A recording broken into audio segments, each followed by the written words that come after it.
प्रेक्षक मित्रांनो नमस्कार. आजच्या भागामध्ये आता जे आजोबा असतात सत्याचे ते आजोबा तिकडे येतात. तर ते तिथे आल्यावरती आता सत्याच्या तिथे येतात आणि नगरपालिकेमध्ये तर आता सत्या तिथे नगरसेवक असतो. मग सत्याचे कामं चालूच असतात.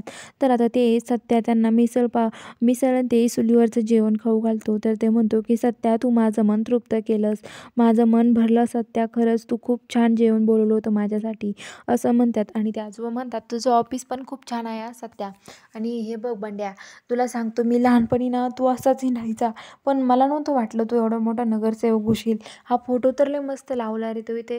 अशी नगरसेवकाचा, हे बघ तू नगरसेवक आहे आणि लोकांची सेवा करायची, लोकांना तुझं सेवक नाही बनवायचं असं ते सांगतात. आणि आता ते आजोबा म्हणतात की हे तुझे मित्र आहेत का गुंड रे, हे गुंड्या बिंड्या सगळं उघडं. तर ते पोरं लगेच गुंड लावायला लागतात. तर आता इकडं ते म्हणतात की चल आता मला जायचं आहे घरी. तर आता इकडं जो बलमा आहे तो टक्कल वगैरे करतो आणि तो आता त्या आजोबांना सोडण्यासाठी त्या गाडीवर येतो. तो म्हणतो की चला आजोबा मी तुम्हाला नेऊन सोडतो. आणि आता आजोबाला सोडण्यासाठी तो निघालेला असतो. तर इकडं जी मंजू आहे ती घरी येते पोलीस स्टेशनवरून आणि लगेच तिला स्वयंपाक करायला सांगतात मम्मी साहेबांना.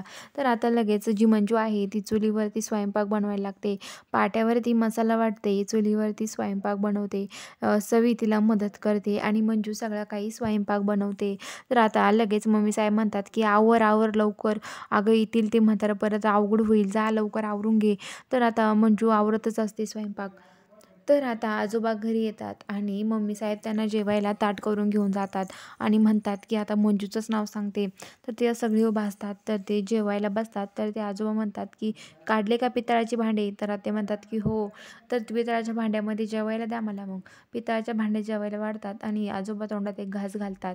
तर आता लगेच जे आजोबा आहेत ते मंजूकडे बघायला लागतात आणि मम्मी साहेबाकडे. मम्मी साहेब म्हणतात की आजोबा तुम्हाला माहिती आहे का काका, हे जेवण कोणी बनवलं आहे. मी आजारी आहे ना, त्यामुळं तुमच्या ह्या लहान्या सुनाने, माझ्या धाकट्या सुनाने बनवलं आहे, मग थोरल्या सुनानी. आणि की कसं झालं आहे मग जेवण, चुलीवरचं जेवण बनवलं आहे तिने.